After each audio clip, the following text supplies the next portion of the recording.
accomplishments of ACORN in its tenure may have been the dramatic evidence on the ground of what it means to have a membership organization when you have to respond to a disaster. Our national headquarters was in New Orleans and had been since 1978, so we had a long history in the city. We had 6,000 members at the point of the storm just in New Orleans. When Cornell and other partners helped us in our recovery effort, they did one of these GPS things where they mapped where our membership was. There was not a block in the Ninth Ward where we did not have a dues-paying member. So to say that we were deep on the ground is almost an understatement. And to this day, the ACORN people now, by another name, A Community Voice, are still dealing with 7+ years later the recovery. And what this book tells is sort of the fight to, in fact, win the right to rebuild in the Ninth Ward at all, particularly in what's become an iconic part of the Ninth Ward and the lower Ninth Ward. And it says something special about the kind of, Randy is someone whose work I've known for a long time. He does a listserv, and that's part of what I know him from, that is a community organizing listserv that's, I think, very well read in my business, in the same way in y'all's business you may keep up in other ways. But it's very unusual for, in a lot of the methodology of community organizing, there are membership-based organizations, institution-based organizations, there are different kinds of methodologies and formations that are trying to arise to meet these new terms. And in some ways, what's been a sort of a classic story that we try to tell in the Battle for the Ninth Ward is how the fact of being a membership organization gave such a close bond that people wanted to come back to their home, how they could find them in Houston, Dallas, or whatever, how other members of ACORN took their fellow members in during this crisis, and just the continual fight now to still rebuild the city. And the fact that so many of the neighborhoods, based on the plans after the hurricane, had a big X. Let's just let it go back to Cypress Swamp. Wouldn't that be a good idea? Let's sort of narrow the footprint. And the whole right to return, which is a classic in doing international organizing, the right to return is a classic issue for people who are displaced by war, conflict, disasters of all manner and shape. And to find that issue right in New Orleans 7.5 years ago was an experience, and ACORN's rising to the challenge, I think, was defining for the organization. It was also internally, when we talk about ACORN dying, it was internally probably the best moment for ACORN, and that all the various pieces, the radio stations, the housing corporations, the unions, all were able to come together to support a crisis. That's often a test for an organization, is whether or not you can respond to a crisis at all. And that's ACORN, may have failed many crises, but in that one, they really rose to a mark. I shouldn't say high water mark, because then we're going down a wrong path here, but I'll catch myself and admit to it.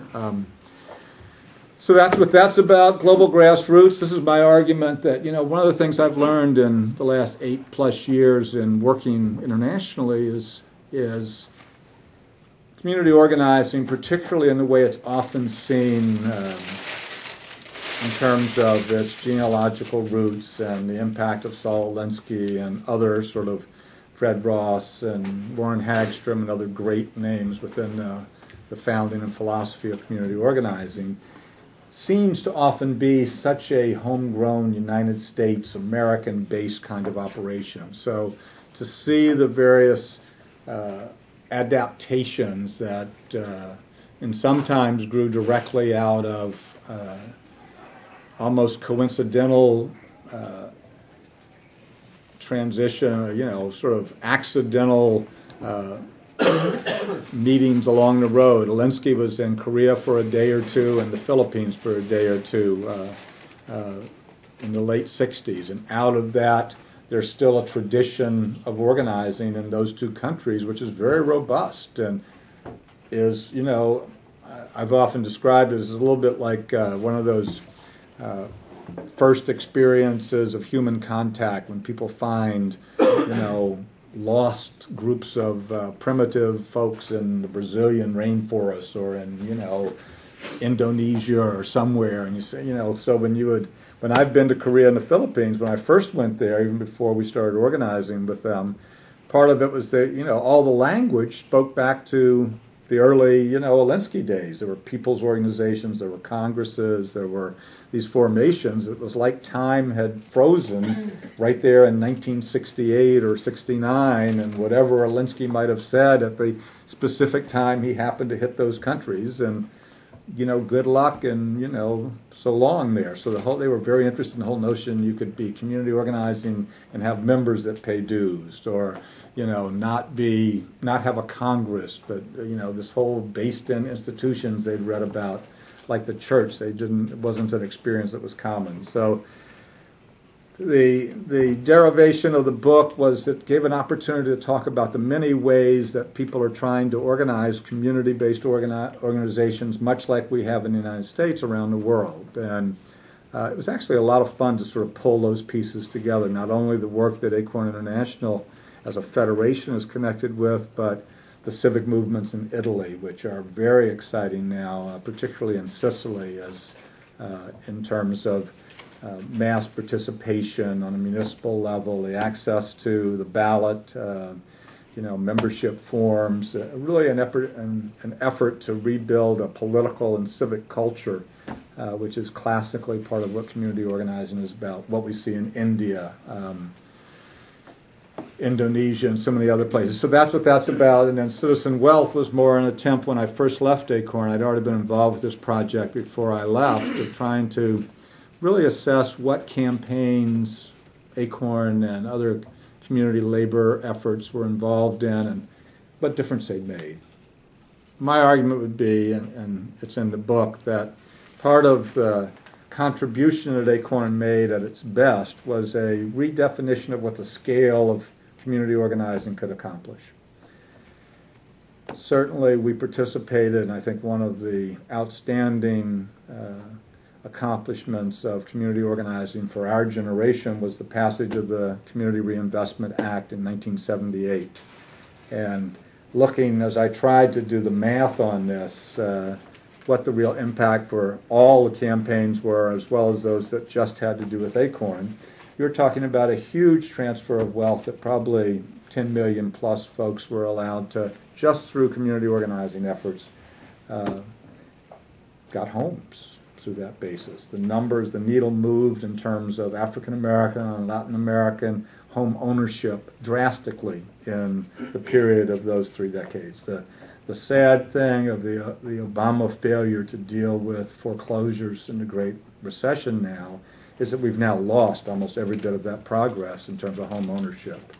Yet home ownership is the defining characteristic for lower income families still of what citizen wealth or income security still adds up to. There's almost no net worth now for lower income families. And I'm sure this is something you all study and probably could teach me about. But it's something I care a lot about and how community organizations have dealt with that.